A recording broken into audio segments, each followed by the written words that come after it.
नमस्कार साथियों, स्वागत है आपका आपके अपने परिवार बीके क्लासेज में। मैं ज्ञानेंद्र धारिया आशा करता हूं कि आप सब अच्छे और स्वस्थ होंगे और अपनी स्टडी को अच्छे से एंजॉय कर रहे होंगे। दोस्तों, आज हम चर्चा करने वाले हैं पॉलिटी, और पॉलिटी में भी एक महत्वपूर्ण टॉपिक राज्यपाल के बारे में आज हम चर्चा करने वाले हैं। दोस्तों, ज्यादा समय ना लेते हुए देखेंगे अपना सबसे पहला क्वेश्चन। देखिए, पहला क्वेश्चन आपकी स्क्रीन पर दिया हुआ है कि राज्य में कार्यपालिका शक्ति किस में निहित होती है। वही बात है कार्यपालिका शक्ति। अब देखिए, हम यहाँ पर दो शब्दों की चर्चा करेंगे। एक शब्द होगा यहाँ पर कार्यपालिका लिखा हुआ है, शक्ति किसमें निहित होती है। देखिए, चार ऑप्शन यहाँ पर आपको दिए गए हैं। आपको इस क्वेश्चन का राइट आंसर बताना है। 3 सेकंड का समय आपके पास में है। क्या मुख्यमंत्री में कार्यपालिका शक्ति होती है, राज्यपाल में, मंत्रिपरिषद में, या फिर राष्ट्रपति में? देखिए, जब इस क्वेश्चन के राइट आंसर की बात करेंगे तो हमारा कौन था? ऑप्शन नंबर बी यहाँ से राइट आंसर हो जाएगा। ऑप्शन नंबर बी यहाँ से राइट आंसर हो जाएगा। क्या हुई है भैया? कार्यपालिका शक्ति हुई है। कार्यपालिका पूछ ले, प्लस में क्या पूछ ले? संवैधानिक शक्ति पूछ ले, संवैधानिक शक्ति पूछ ले, संवैधानिक पूछ ले। यदि यहीं पर एक बात बदल करके पूछ ले कि भैया वास्तविक शक्ति, तो वास्तविक में किस में होगी? यदि यहीं पर पूछ ले वास्तविक शक्ति, तो वास्तविक शक्ति होती है आपके मुख्यमंत्री में। वास्तविक शक्ति तो मुख्यमंत्री के पास होती है, क्योंकि जो राज्य के जितने भी संधि वगैरह होते हैं, जितने भी काम होते हैं, वो सब होते हैं आपके राज्यपाल के नाम से। वहीं जो मुख्यमंत्री है, मुख्यमंत्री की स्थिति ऐसी होती है जैसे घर में होते हैं पिताजी, और जो राज्यपाल हैं उनकी स्थिति ऐसी होती है जैसे दादाजी होते हैं। अब जो घर के जितने भी नाम काम होते हैं ना, संधि वगैरह, वो किसके नाम से होते हैं? आप देखो, दादाजी के नाम से होते नहीं होते? उसी तरह घर को चलाने वाला मुख्य व्यक्ति कौन होता है? वो होता है मुख्यमंत्री। तो जो घर में स्थिति पिताजी की होती है, वही स्थिति राज्य में होती है राज्यपाल की। और जो घर के अंदर जो स्थिति हमारे दादाजी की होती है, राज्य के अंदर वो स्थिति होती है हमारे राज्यपाल की। तो आप इसको इस तरह से याद कर सकते हैं, क्योंकि जितने भी संधि वगैरह होंगी वो सब होंगे हमारे राज्यपाल के नाम से, केवल राज्य की। वही स्थिति किसकी लिया? सेंटर में राष्ट्रपति की। तो इस प्रकार से एग्जाम में क्वेश्चन पूछ लेगा। दूसरी बात यहाँ क्या होगी भैया? राज्यपाल कौन से आर्टिकल में है? तो संविधान के आर्टिकल नंबर 153, आर्टिकल नंबर 153, 154, 155, 156, इन सभी में किसका भैया? राज्यपाल का जिक्र है। चलिए दोस्तों, अपने नेक्स्ट क्वेश्चन को देखिए। नेक्स्ट क्वेश्चन आपकी स्क्रीन पर दिया हुआ है, राज्य सरकार का कार्यकारी अध्यक्ष कौन होता है? कि कार्यकारी अध्यक्ष कौन होता है राज्य सरकार का? तो मैंने आपको बताया। इस क्वेश्चन का जवाब आप मुझे देंगे कमेंट बॉक्स में। देखिए, बीपीएससी 2002 में पूछा गया क्वेश्चन है। बीपीएससी 2002 की परीक्षा में पूछा गया क्वेश्चन है। नेक्स्ट क्वेश्चन देखिए, भारतीय राज्यों में राज्यपाल की नियुक्ति कौन करता है? भारतीय राज्यों में राज्यपाल की नियुक्ति कौन करता है? देखिए, 4 ऑप्शन यहाँ पर आपको दिए गए हैं। संघीय मंत्रिमंडल करता है क्या, या फिर उपराष्ट्रपति, प्रधानमंत्री, या फिर राष्ट्रपति? देखिए, कितने सारे एग्जाम में एक क्वेश्चन पूछा गया है। आरआरबी 2002, यूपीपीसीएस 2012 में पूछा गया क्वेश्चन, मतलब एग्जाम की दृष्टि से काफी इंपोर्टेंट क्वेश्चन है। तो यदि हम इस क्वेश्चन के राइट आंसर की बात करें, भारतीय राज्यों में राज्यपाल की नियुक्ति कौन करता है? राज्यपाल की नियुक्ति कौन करता है? तो वो करता है हमारा राष्ट्रपति। राष्ट्रपति करते हैं। अब राज्यपाल के कार्यकाल की बात आती है, तो देखिए, राज्यपाल का कार्यकाल जो होता है वो 5 वर्षों का होता है। कितने वर्षों का? 5 वर्षों का होता है। लेकिन यदि राष्ट्रपति चाहे ना, तो उसे 5 वर्ष से पहले भी हटा सकता है। 5 वर्ष से क्या हटा सकता है? पहले भी हटा सकता है। आप क्या किया? राज्यपाल का जब इतना महत्वपूर्ण पद है, तो संविधान में इसकी स्थिति क्या है? तो देखिए, संविधान में केवल राज्यपाल के बारे में बताया गया है कि केंद्र का एक प्रतिनिधि होगा जो राज्य में रहेगा। राज्यपाल के चुनने की प्रक्रिया संविधान में नहीं बताई गई। बस केवल इतना बताया गया कि राज्य के अंदर केंद्र का एक प्रतिनिधि होगा। दूसरी बात, उन्होंने बताया कि राष्ट्रपति इसका क्या करेगा? नियुक्ति करेगा राज्यपाल की। इतना हमें बताया गया संविधान में। वहीं पर यदि बात करें अमेरिकी संविधान की, तो देखिए, अमेरिका के संविधान में राज्यपाल का चुनाव होता है। वहीं भारतीय राज्यों में क्या होता है? इसका भारतीय राज्यों में इसकी नियुक्ति होती है। तो नियुक्ति 2 राज्यों में होती थी। एक तरह से देखिए अमेरिका, यदि बात करें यूएसए में तो होता था इसका राज्यपाल का चुनाव होता था जनता के द्वारा। वहीं बात करें कनाडा, तो कनाडा में क्या होती है? इसकी नियुक्ति होती है प्रेसिडेंट के द्वारा, यानी राष्ट्रपति के द्वारा इसकी नियुक्ति हो रही थी। तो हमने राज्यपाल के पद की जो नियुक्ति वाली प्रक्रिया है वो कहां से ली? वो ली हमने आपके कनाडा से। इसी कारण जो कहते हैं ना, भारत का संघीय मॉडल कहां से लिया गया? वो कनाडा से इसी कारण लिया गया। क्योंकि देखिए, जब केंद्र का एक प्रतिनिधि राज्य के ऊपर रहेगा, तो कहीं ना कहीं राज्य अलग होने का प्रावधान, मतलब अलग होने की स्थिति में नहीं जाएंगे। वहीं पर अमेरिका में होता हमारा, अमेरिका में राज्यपाल का चुनाव होता। अब देखिए, उस राज्यपाल के चुनाव से कई प्रकार की समस्या उत्पन्न हो सकती थी। वो कैसे, मतलब जो मुख्यमंत्री होता जिस पार्टी का, वो क्या चाहेगा कि भाई हमारी ही पार्टी का क्या बने, राज्यपाल बने। तो मुख्यमंत्री क्या चाहता, भाई हमारी पार्टी का राज्यपाल बने और वो अपने अनुसार शासन को चलाता, उस पर केंद्र का प्रभाव क्या होता, पूरी तरह राज्य पर खत्म हो जाता। लेकिन वहीं कनाडा वाला मॉडल जो है, जहां पर राज्यपाल की नियुक्ति होती है राष्ट्रपति के द्वारा, यदि यदि राज्य देश के खिलाफ कुछ षड्यंत्र करेगा तो राज्यपाल के माध्यम से 356 के अनुसार वहां पर क्या राष्ट्रपति शासन लग सकता है। यदि राज्य का मुख्यमंत्री कुछ गड़बड़ करता है, संविधान के अनुरूप शासन नहीं चलाता है। वहीं पर अमेरिका में ऐसा प्रावधान नहीं है। अमेरिका में राज्यपाल का होता है चुनाव, वहीं जो सीएम वगैरह होते हैं अपने ही प्रतिनिधि को वहां पर राज्यपाल बना लेते हैं। तो इसी कारण अमेरिका के जो संघीय मॉडल है, अमेरिका का संघीय मॉडल नकार दिया गया। और कहाँ का संघीय मॉडल अपनाया, हमने अपनाया आपका कनाडा का संघीय मॉडल अपने संविधान में लिया था। इस प्रकार से एग्जाम में क्वेश्चन पूछा जा सकता है। भाई देखिए, जब हम चीजों को थ्योरी के रूप में पढ़ेंगे, थ्योरी से पढ़ेंगे तो और अच्छी तरह देख लेंगे। चलेंगे दोस्तों अपने नेक्स्ट क्वेश्चन की। देखिए, राज्यपाल अपना त्याग पत्र किसको देता है, राज्यपाल अपना त्याग पत्र किसको देता है, राज्य के मुख्यमंत्री को, प्रधानमंत्री को, संसद को या फिर राष्ट्रपति को। तो देखिए, राज्यपाल जब अपना त्याग पत्र देता है वो देता है राष्ट्रपति को। वहीं पर राज्यपाल राष्ट्रपति की मर्जी तक अपने पद पर रह सकता है। यदि देखिए, प्रधानमंत्री की सलाह पर राष्ट्रपति राज्यपाल को हटा सकते हैं। कई बार ऐसा हुआ, जब देखिए 1989 में वीपी सिंह की सरकार थी, तो उस समय इन्होंने कांग्रेस सरकार के, जो उनकी पिछली कांग्रेस सरकार थी, उनके जो राज्यपाल थे सबको बदल दिया था। फिर 1991 में फिर कांग्रेस की सरकार बनी, तो उन्होंने वीपी सिंह की जो द्वारा राज्यपाल नियुक्त थे, उन्होंने उन सबको चेंज कर दिया। तो इनका कार्यकाल देखिए संविधान में 5 वर्ष लिखा हुआ है, लेकिन रहते हैं राष्ट्रपति की मर्जी तक ही, राष्ट्रपति की मर्जी तक ही रहते हैं। नेक्स्ट क्वेश्चन देखिए, निम्नलिखित में से किसको हटाने का प्रावधान संविधान में नहीं है, किसको हटाने का प्रावधान हमारे संविधान में नहीं है, उपराष्ट्रपति, राष्ट्रपति, गवर्नर या फिर अटॉर्नी जनरल। तो किसको हटाने का प्रावधान हमारे संविधान में नहीं है। तो देखिए, हम इस क्वेश्चन के राइट आंसर की बात करेंगे। देखिए, IAS 1991 और RRB 2003 में पूछा गया क्वेश्चन, एग्जाम की दृष्टि है, इंपॉर्टेंट है। तो हमारे कहाँ गए हमारे गवर्नर, गवर्नर का मतलब होता है राज्यपाल, राज्यपाल। तो देखिए, राज्यपाल को हटाने का प्रावधान संविधान में नहीं है, केवल इतना बताएगा कि राष्ट्रपति की मर्जी तक अपने पद पर रहेगा। वहीं उपराष्ट्रपति पर क्या महाभियोग प्रक्रिया के द्वारा हटाया जाता, महाभियोग प्रक्रिया के द्वारा हटाया जाएगा। कैसे, लोकसभा और राज्यसभा, लोकसभा और राज्यसभा दोनों में विशेष बहुमत के द्वारा हटाया जाएगा। वहीं राष्ट्रपति को भी महाभियोग प्रक्रिया के द्वारा हटाया जाएगा। राष्ट्रपति पर क्या लगाया था भैया, महाभियोग लगाया था। कौन से आर्टिकल में, आर्टिकल नंबर 61 में महाभियोग का प्रावधान है।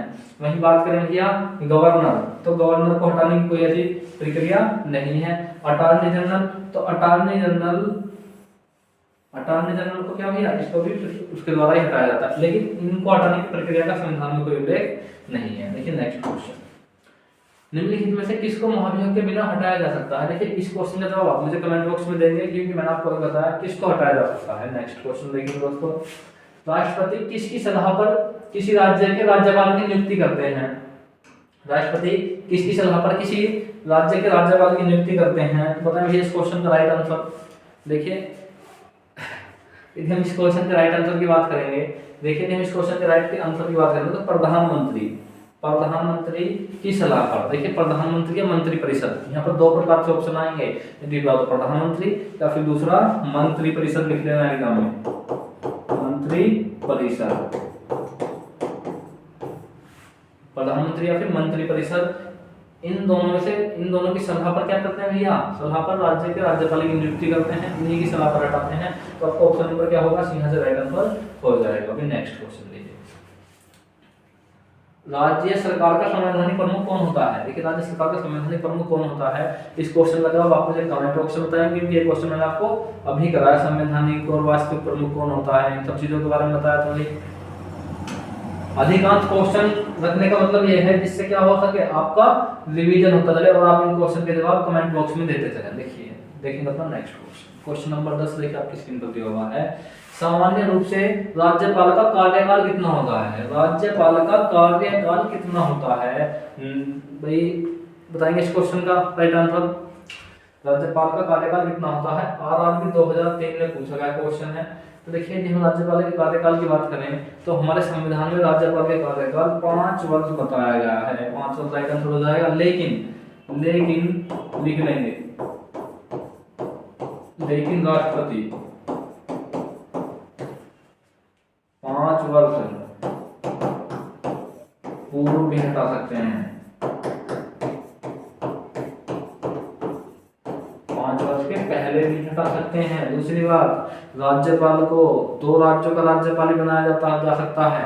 देखिए जो हमारा मूल संविधान है, हमारे मूल संविधान में हमें कुछ बातें बताई गई, वो देखिए साथ वो क्या थी भाई, वहाँ बताया गया था कि प्रत्येक राज्य का अपना एक अलग राज्यपाल होगा। लिख लेंगे इस बातों को। वहाँ बताया गया था हमें इस तरह से करके, मूल संविधान इस तरह से करके। ये कुछ नोट पॉइंट है जो एग्जाम में बहुत पूछे जाते हैं। मूल संविधान में क्या बताएगा हमें? प्रत्येक राज्य का अपना एक राज्यपाल होगा। प्रत्येक राज्य का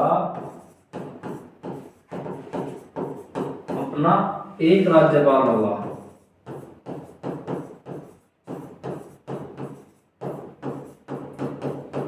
वहीं पर संसद ने 7वां संविधान संशोधन 1956 के द्वारा, कौन सा भैया? 7वां संविधान संशोधन 1956 लिख लेंगे दूसरी हेडिंग डाल करके, 7वां संविधान संशोधन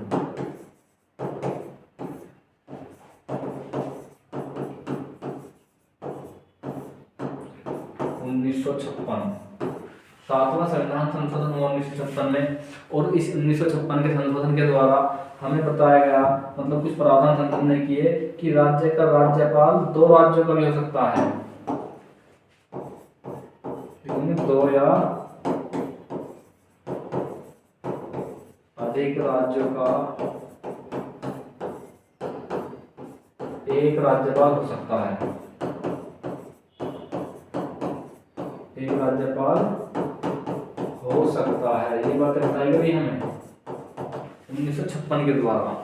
7वां संविधान संशोधन एग्जाम में सीधे सीधे क्वेश्चन पूछा जाएगा कि किस संविधान संशोधन से पहले प्रत्येक राज्य का अपना एक राज्यपाल होता था, या मूल संविधान में क्या व्यवस्थाएं थी राज्यपाल को लेकर, कथन पूछे जाते हैं एग्जाम में, तो यहाँ से थ्योरी से क्वेश्चन निकल सकता है। चलिए दोस्तों अपने नेक्स्ट क्वेश्चन की ओर। देखिए राज्यपाल राज्य में किसका प्रतिनिधि होता है? राज्यपाल राज्य में किसका प्रतिनिधि होता है? तो किसका होता है भैया? राष्ट्रपति का, प्रधानमंत्री का, गृहमंत्री का, या फिर मुख्यमंत्री का? किसका प्रतिनिधि होता है? RRB 2004 में पूछा गया क्वेश्चन है, लिख लेंगे भाई। तो राष्ट्रपति का प्रतिनिधि होता है राज्य में। दूसरा, यदि यहाँ पर राष्ट्रपति ना पूछे लिख लेंगे फिर केंद्र सरकार। यदि दूसरा ऑप्शन होगा ना तो लिख लेंगे केंद्र का। यदि राष्ट्रपति ना दिया हो तो फिर लिखेंगे केंद्र का राइट आंसर होगा। तो हमारा ऑप्शन नंबर यहाँ से राइट आंसर हो जाएगा। नेक्स्ट क्वेश्चन, उपराज्यपाल की नियुक्ति कौन करता है? देखिए उपराज्यपाल की बात है यहाँ पर। उपराज्यपाल की नियुक्ति कौन करता है? उपराज्यपाल क्या है? आप कहोगे भैया अपने राज्यपाल होता है, उपराज्यपाल क्या है? जैसे देखिए दिल्ली है, दिल्ली हमारा केंद्र शासित प्रदेश है और एक राज्य भी है, लेकिन दिल्ली को पूर्ण राज्य का दर्जा नहीं दिया गया है। देखिए दिल्ली के उपराज्यपाल नियुक्त होते हैं विनय कुमार सक्सेना है वर्तमान में। तो जिन राज्यों को पूर्ण राज्य का दर्जा नहीं है वहां पर राज्यपाल की जगह उपराज्यपाल नाम दिया जाता है। पर फर्क कितना है? नियुक्ति करता है इनका राष्ट्रपति नियुक्ति करते हैं। जैसे कि दिल्ली एग्जाम्पल में, कहाँ पर भैया? एग्जाम्पल में दिल्ली। दिल्ली के उपराज्यपाल कौन है? दिल्ली के उपराज्यपाल कौन है? तो वो है विनय कुमार सक्सेना। विनय कुमार सक्सेना, विनय कुमार सक्सेना है। तो इस प्रकार से एग्जाम में क्वेश्चन पूछा जाएगा। नेक्स्ट क्वेश्चन देखिए, राज्यपाल पद कब बना रहता है? राज्यपाल पद कब बना रहता है? 5 वर्षों के लिए, संसद द्वारा निश्चित समय के लिए, संसद के प्रसार पर्यंत, जब तक वह संसद का विश्वास प्राप्त हो।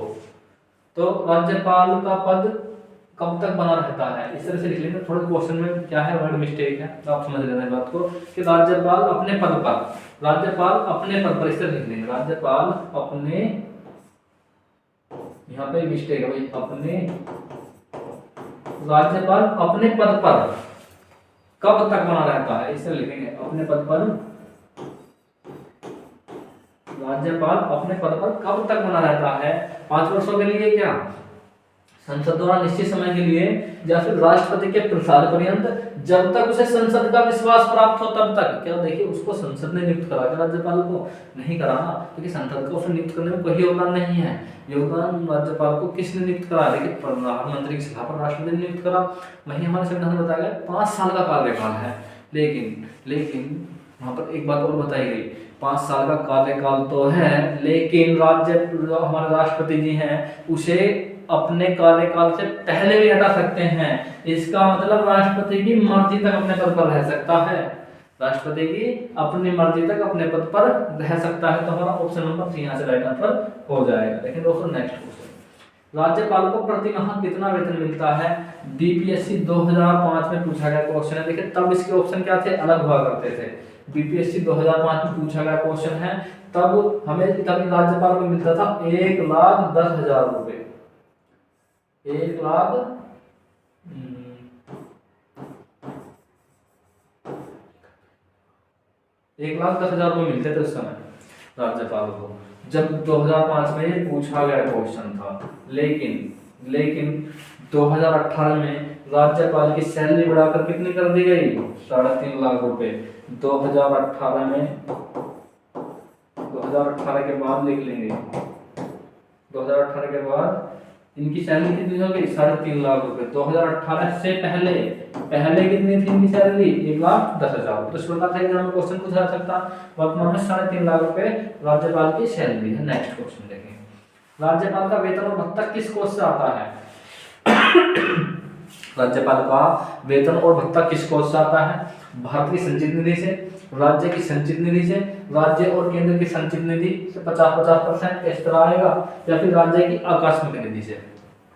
देखिए यहाँ पर बात है वेतन और भत्ता।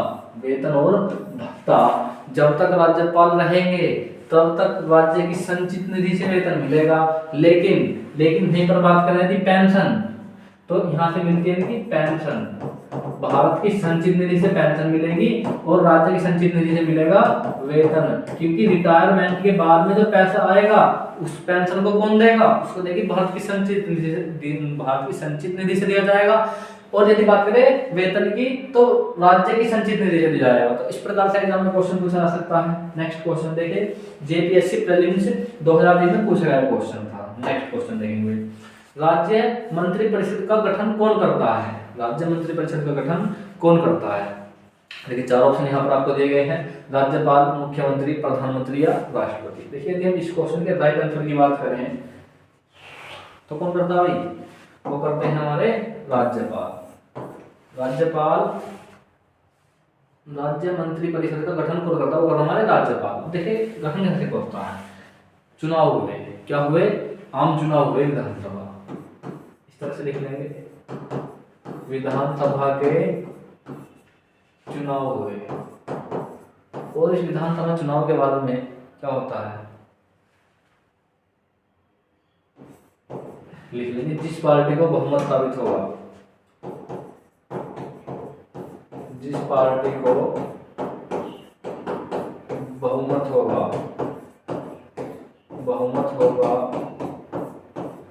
उसके विधायक दल के नेता को मुख्यमंत्री की शपथ दिलाएंगे, उसके विधायक दल के नेता को विधायक दल के नेता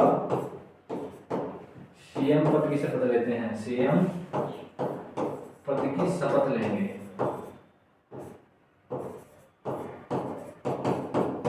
अब देखना, राज्य विधानसभा के चुनाव हुए, जिस पार्टी को बहुमत होगा उसमें विधायक दल के नेता को सीएम पद की शपथ दिलाई जाएगी। और ये जो सीएम बनेंगे ना, वही अपने मंत्रियों की लिस्ट देंगे राज्यपाल को कि इस मंत्री को ये वाला विभाग दिलाना, इस मंत्री को ये वाला विभाग देना, उसी मंत्री को राज्यपाल शपथ दिलाएंगे। आप कहोगे भैया एक बात बताओ, कई बार चुनाव हुए, किसी भी पार्टी को नहीं बहुमत मिला, उस स्थिति में क्या होगा, उस स्थिति में राज्यपाल के ऊपर बाउंडेशन नहीं है कि वो किस पार्टी के नेता को सीएम पद की शपथ दिलाए। वहां पर राज्य के विवेक के ऊपर डिपेंड है किस पार्टी के नेता को बुलाए भाई, किसे भी नियुक्त कर सकता, चलो उन्हें नियुक्त कर देंगे। देखिए आपको हम सीएम बना रहे हैं, ठीक है भाई। दूसरा, आप इस तारीख तक संसद में अपना बहुमत साबित कर दो तो आपको सीएम बना दिया जाएगा। तो यहाँ पर क्या होता है, यहाँ पर विधायक दल के नेता उन्हीं को सीएम बनाया जाता है। दूसरी बात भाई, किसी व्यक्ति को सीएम बना दिया गया, किसी व्यक्ति को सीएम बना दिया गया और वो वर्तमान विधानसभा का सदस्य नहीं है, तो वह फिर क्या प्रावधान होंगे, तो फिर प्रावधान नहीं होता है यदि किसी ऐसे व्यक्ति को मंत्री या मुख्यमंत्री नियुक्त किया जाता है जो राज्य विधान परिषद या विधानसभा का सदस्य नहीं है, तो उस व्यक्ति को 6 माह के अंदर विधान परिषद या विधानसभा का सदस्य होना जरूरी है, अन्यथा उसका पद खतरे में आ जाएगा। तो इस प्रकार से एग्जाम में क्वेश्चन पूछा जाता। आपका भैया एक बार बताओ भाई, कई प्रकार की तो परिस्थितियां होती हैं, परिस्थितियां भी तो कई प्रकार की होती हैं चुनाव के समय। एक परिस्थिति भी आई भाई, चुनाव हुए भाई, माना चुनाव है और राज्य में कुल सीट कितनी है, कुल सीटें यूपी की बात करें तो यूपी में कुल सीट है 403, हमारे उत्तर प्रदेश में 403 सीटें हैं। अब देखिए यहाँ पर बहुमत कितने पर है भैया, यहाँ पर बहुमत है 202, 202 सीटों पर बहुमत है उत्तर प्रदेश के अंदर। कोई सी भी पार्टी 202 तक नहीं पहुंच पाई। अब कई पार्टियों ने क्या करा, तो देखिए पार्टी ए है, इसे समझो, पार्टी ए है, इस पार्टी कितनी मिली, इस पार्टी को मिली वही 190 सीट मान लो। दूसरी पार्टी है बी, इसे मिली 180 सीट, ठीक। पार्टी है सी या फिर इसे मान लो भी इसको मिल गई 150 और जो बची कितनी 200, 340 और सी इसमें मिली कितनी है 63 सीट मिली इसे, इस पार्टी कितनी मिली 63 सीट मिली, इस पार्टी कितनी मिली 63 सीट मिली सी को। अब देखिए राष्ट्रपति जब वहां शपथ लेने के लिए बुलाएंगे तो यदि इनका चुनाव से पहले गठबंधन है इन दो पार्टियों का, तो इनका योग कितना बैठ रहा, इनका योग अधिक बैठेगा। और यदि इनका चुनाव से पहले गठबंधन नहीं है और किसी भी पार्टी को बहुमत नहीं मिला, तो यहाँ राष्ट्रपति अपनी मर्जी के ऊपर डिपेंड करता है किसे सीएम पद की शपथ दिलाएं। अधिकांश मामलों में इन्हें बुलाते हैं जिनके पास में सर्वाधिक सीटें होती हैं, लेकिन कई मामलों में उल्लंघन किया गया है, वो इन्हें भी बुला लेते हैं जिनके पास में दूसरे नंबर की सीट होती है। राष्ट्रपति राज्यपाल जिसको हमने ना कि व्यक्ति अपना बहुमत साबित कर सकता है, तो उस व्यक्ति को सीएम पद की शपथ दिलाई जाएगी। चलेंगे नेक्स्ट क्वेश्चन की ओर। किसी देखो भाई, किसी भारतीय राज्य के राज्यपाल से संबंधित निम्नलिखित में से कौन सा कथन सही नहीं है। देखिए भैया कौन सा कथन सही नहीं है। वह भारत के राष्ट्रपति द्वारा नियुक्त होता है, वह भारत के राष्ट्रपति द्वारा नियुक्त होता है, वह 5 वर्ष तक पद पर रह सकता है, रह सकता है, ध्यान रखना, रहता नहीं है, रह सकता है। दूसरा, यदि संबंधित राज्य की विधायिका उसे पद से हटाए जाने के लिए प्रस्ताव पारित करती है तो वह पद मुक्त हो जाता है। क्या संविधान तंत्र का कुछ प्रावधान है? या फिर वह एक से अधिक राज्यों का राज्यपाल हो सकता, भैया बिल्कुल हो सकता। ऑप्शन नंबर डी भी सही, ऑप्शन नंबर बी भी सही है, 5 वर्ष तक रहता, ऑप्शन नंबर ए भी सही है। लेकिन हमें कहीं नहीं बताया गया, हमें कहीं ये बात नहीं बताई गई कि राज्य विधानसभा राज्यपाल को हटाएगी। कौन हटाता उसको हटाने का अधिकार है राष्ट्रपति के पास में, राष्ट्रपति के प्रसाद पर्यंत अपने पद पर रहता है। तो हमारा ऑप्शन नंबर सी यहाँ से रॉन्ग हो जाएगा। यूपीपीसीएस प्रीलिम्स 1997, 2003 और 2004 में पूछा गया क्वेश्चन है, एग्जाम की दृष्टि से काफी इंपॉर्टेंट क्वेश्चन दोस्तों। नेक्स्ट क्वेश्चन देखिए, राज्य के गवर्नर संविधान के अंतर्गत किसके प्रति अपने आचरण के लिए उत्तरदायी होते हैं, किसके प्रति अपने आचरण के लिए उत्तरदायी होते हैं। आईएएस प्रीलिम्स 1991 में पूछा गया क्वेश्चन है। राज्य के मुख्यमंत्री के प्रति रहते हैं क्या? नहीं भैया। संघ के प्रधानमंत्री, राज्य की विधानसभा किसके प्रसाद पर्यंत रहेंगे? राष्ट्रपति के प्रसाद पर्यंत अपने पद पर रहते हैं। तो चलेंगे दोस्तों नेक्स्ट क्वेश्चन की ओर। ये क्वेश्चन आज की क्लास का सबसे इंपोर्टेंट क्वेश्चन यदि कोई माना जाए तो क्वेश्चन नंबर 21। भारतीय संविधान के अनुसार राज्यों की विधायिका में सम्मिलित है, भारतीय संविधान के अनुसार राज्यों की विधायिका में सम्मिलित है कौन है? भारतीय संविधान के अनुसार राज्यों की विधायिका में सम्मिलित है कौन है? देखिए, विधान परिषद एवं राज्यपाल, विधानसभा, विधान परिषद, विधानसभा एवं राज्यपाल, राज्यपाल, विधानसभा, विधान परिषद जहां इसका अस्तित्व हो। निम्नलिखित कोटों में से सही का उत्तर चयन कीजिए। तो भाई देखिए, इस क्वेश्चन का राइट आंसर के लिए हम बात करेंगे तो कौन होगा भैया इस क्वेश्चन का। देखिए, विधान परिषद और राज्यपाल, विधान परिषद और राज्यपाल। यहाँ पे यदि विधानसभा होता तो हम इसे मान लेते, तो इसका मतलब ऑप्शन नंबर ए तो है नहीं भाई। यदि यहाँ पर विधानसभा भी होता तो विधानसभा प्लस विधान परिषद प्लस राज्यपाल, तो हम इसे मान सकते थे। दूसरी बात, विधानसभा है विधान परिषद, भाई यहाँ पर राज्यपाल का तो होना जरूरी है मोस्टली। तीसरी, विधानसभा एवं राज्यपाल, भाई देखिए ये भी हो सकता है, और जिन राज्यों में है राज्यपाल, विधानसभा, विधान परिषद, जहां इसका अस्तित्व हो, मतलब जिन राज्यों में विधान परिषद की सीटें हैं तो वहां पर विधान परिषद है, जैसे हमारे उत्तर प्रदेश में है, बिहार में है। और तो हमारा देखो भाई, जिसमें ए है और 2 है वे तो हो नहीं सकते। इसमें देखो 3 है, छोड़ दो 2 और 3, भाई 2 की वजह से तो ये रॉन्ग हो जाएगा ऑप्शन नंबर बी।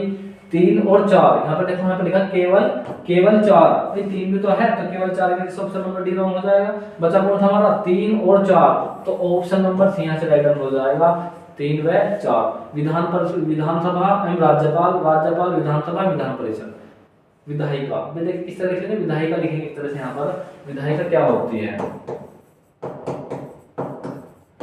विधायिका, विधायिका 3 अंगों से मिलकर बनती है। विधानसभा,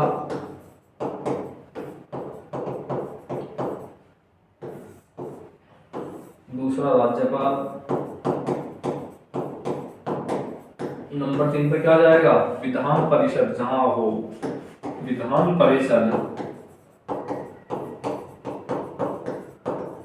हमने विधान परिषद अलग कलर से क्यों लिखा, ये मैंने अलग कलर से इसलिए लिखा क्योंकि हर प्रत्येक राज्य में विधान परिषद नहीं होती। यदि है तो विधायिका काम है, यदि किसी राज्य में नहीं है तो नहीं होगा। तो ऑप्शन नंबर 3 और 4 इसलिए तो यहाँ पर दिए गए। चलें दोस्तों अपने नेक्स्ट क्वेश्चन की ओर देखिए। राज्यपाल के पद पर नियुक्ति की न्यूनतम उम्र सीमा क्या है, न्यूनतम उम्र सीमा क्या है।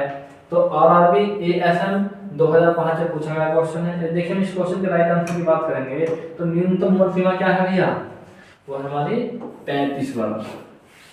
35 वर्ष है न्यूनतम उम्र सीमा। वह भारत का नागरिक हो, दिवालिया ना हो, लाभ के पद पर नहीं हो, किसी संसद का सदस्य ना हो, राज्य विधानमंडल का सदस्य ना हो, विधान परिषद का सदस्य ना हो, ये सब बातें बताइए ना, भारत का नागरिक हो। तो उसी में एक शर्त है 35 वर्ष की आयु पूरा कर चुका हो। नेक्स्ट क्वेश्चन, राज्यपाल को पद की गोपनीयता की शपथ कौन दिलाता है। तो भैया पद की गोपनीयता की शपथ कौन दिलाता है, क्या राष्ट्रपति, प्रेसिडेंट, उपराष्ट्रपति, राज्य के उच्च न्यायालय के मुख्य न्यायाधीश या फिर विधानसभा अध्यक्ष। तो देखो इस क्वेश्चन का जवाब मुझे बताएं कमेंट बॉक्स में, इस क्वेश्चन का जवाब मुझे कमेंट बॉक्स में बताएं। नेक्स्ट क्वेश्चन देखिए, संविधान के अनुसार राज्यपाल पद पर नियुक्त होने के लिए क्या क्या योग्यताएं होनी चाहिए। राज्यपाल के पद पर नियुक्त होने के लिए क्या क्या योग्यताएं होनी चाहिए। वह भारत का नागरिक हो, 35 वर्ष की आयु पूरी कर चुका हो, वह संसद या किसी राज्य विधानमंडल का सदस्य न हो। यहाँ पर देखिए जिस पर ध्यान रखना, न हो। दूसरा, वह कोई अन्य लाभ का प्रदर्शन नहीं करता हो। दोस्तों हम इस क्वेश्चन के राइट आंसर की बात करेंगे तो हमें बताएगा भारत का नागरिक नहीं होना चाहिए, 35 वर्ष की आयु पूरी कर चुका हो, वही बातें बिल्कुल सही है। संसद या किसी राज्य के विधानमंडल के लाभ पर ना हो, सदस्य ना हो, किसी लाभ के पद पर ना हो। तो हमारा ऑप्शन नंबर डी उपयुक्त सभी यहाँ से राइट आंसर हो जाएगा। चलिए दोस्तों अपने नेक्स्ट क्वेश्चन की ओर। राज्यपाल को निम्नलिखित में से किस प्रकार की शक्ति प्राप्त नहीं है। राज्यपाल को निम्नलिखित में से किस प्रकार की शक्ति प्राप्त नहीं है। तो विधायी शक्तियां, कार्यपालिका शक्तियां। देखिए विधायी कानूनी शक्ति तो प्राप्त है ना राज्यपाल को, कानूनी शक्तियां प्राप्त हैं राज्यपाल को। तो हमारा ऑप्शन नंबर ए भी राइट आंसर हो जाएगा। दूसरा, कार्यपालिका शक्ति प्राप्त है, न्यायिक शक्ति, सैन्य, राजनीतिक शक्ति। और देखिए सैनिक शक्ति क्या राज्यपाल के अंडर में आती है, किसी सेना के मतलब कोई काम होता है भाई, जो हमारा सेना है, सेना के तीनों सेनाओं का प्रमुख तो राष्ट्रपति होता है, उसी तरह राज्यपाल को तीनों शक्तियां प्राप्त हैं। न्यायिक शक्ति, किसी व्यक्ति की उम्र को कम कर सकता है, कारावास को मतलब उम्र उसको किसी व्यक्ति की उम्र सीमा कम बदल सकता है, कारावास की प्रकृति बदल सकता है, तो शक्ति में राज्यपाल को प्राप्त है। कार्यपालिका शक्ति प्राप्त है, राष्ट्रपति बजट रखवा सकता है यहाँ पर। तो ये कार्यपालिका शक्ति जो होती है, विधानसभा में बजट रखने से पहले धन विधेयक रखने से पहले राज्यपाल की मंजूरी और अन्य बजट पर राज्यपाल की मंजूरी, कार्यपालक शक्ति होती है, विधायी शक्तियां राज्य कुलाधिपति होता है राज्यपाल, लेकिन सैन्य शक्ति राज्यपाल के पास में नहीं होती। तो हमारा ऑप्शन नंबर सी यहाँ से राइट आंसर हो जाएगा। नेक्स्ट क्वेश्चन, राज्यपाल निम्नलिखित में से किसकी नियुक्ति नहीं करता? इंपॉर्टेंट क्वेश्चन देखिए एग्जाम की दृष्टि से, यहाँ से एग्जाम में क्वेश्चन बनने के बहुत अधिक चांस है। किसकी नियुक्ति राज्यपाल नहीं करता? बात है राज्यपाल की, किसकी नियुक्ति नहीं करता? मुख्यमंत्री एवं मंत्रिपरिषद की, भैया दोनों की करता। मुख्यमंत्री की करेगा, फिर मुख्यमंत्री के प्रस्ताव पर करेगा मंत्रिपरिषद की, राज्य के महाधिवक्ता की, राज्य के लोक सेवा आयोग की, राज्य के उच्च न्यायालय के सदस्य की। तो किसकी नहीं करेगा भैया? राज्य के उच्च न्यायालय के सदस्य की नियुक्ति नहीं करेगा। राज्य के महाधिवक्ता सॉलिसिटर जनरल की करेगा और राज्य के लोक सेवा आयोग के सदस्य करेगा, मुख्यमंत्री मंत्रिपरिषद करेगा, लेकिन ऑप्शन नंबर डी इसकी नियुक्ति नहीं करेगा। अब देखना यहीं पर एक बात, इनकी नियुक्ति करी इसने राज्य के महाधिवक्ता की, ओके कोई दिक्कत नहीं। हटाने की बात आई, प्रसाद पर्यंत है, ये राज्य का महाधिवक्ता राज्यपाल के प्रसाद पर्यंत अपने पद पर रहता। लोक सेवा आयोग के सदस्य इनके प्रसाद पर्यंत अपने पद पर रहेंगे राज्यपाल के, लेकिन राज्य चुनाव आयोग की नियुक्ति करता राज्यपाल। यहीं पर लिख लेना, राज्य चुनाव आयोग, राज्य चुनाव आयोग की नियुक्ति करेगा राज्यपाल।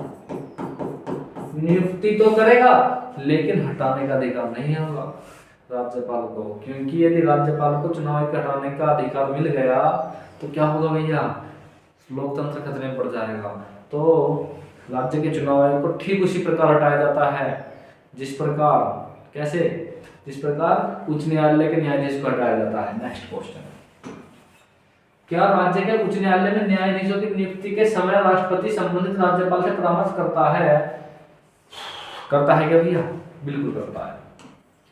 कॉलेजियम प्रणाली जो थी उसमें बताया गया, देखिए भाई राज्य के उच्च न्यायालय की नियुक्ति करेगा ना राष्ट्रपति, तो क्या होगा भाई? उच्च न्यायालय के मुख्य न्यायाधीश से पूछेगा कॉलेजियम प्रणाली, फिर उच्च न्यायालय के मुख्य न्यायाधीश से 2 वरिष्ठतम जजों से पूछकर बताएगा किसकी नियुक्ति करनी है।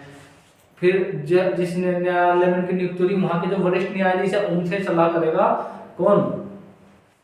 जो हमारे मुख्य न्यायाधीश है वो राष्ट्रपति को सलाह देंगे। फिर जिस राज्य में नियुक्त की जा रही है वहां पर राज्यपाल से सलाह लेंगे कौन? राष्ट्रपति। तब जाके सुप्रीम कोर्ट हाई कोर्ट के जज की नियुक्ति होती है। तो इस प्रकार से एग्जाम में ऑप्शन नंबर यहाँ से राइट आंसर हो जाएगा। नेक्स्ट क्वेश्चन, राज्यपाल विधानसभा में आंध्र भारतीय समुदाय के कितने सदस्यों की मनोनीत करता है? दोस्तों इस क्वेश्चन का जवाब मुझे कमेंट बॉक्स में बताएं, कितने सदस्यों को मनोनीत करने का अधिकार है। जब बात करें कितने क्षेत्रों में जाता, कला साहित्य विज्ञान इन सभी क्षेत्रों में मनोनीत करने का अधिकार है।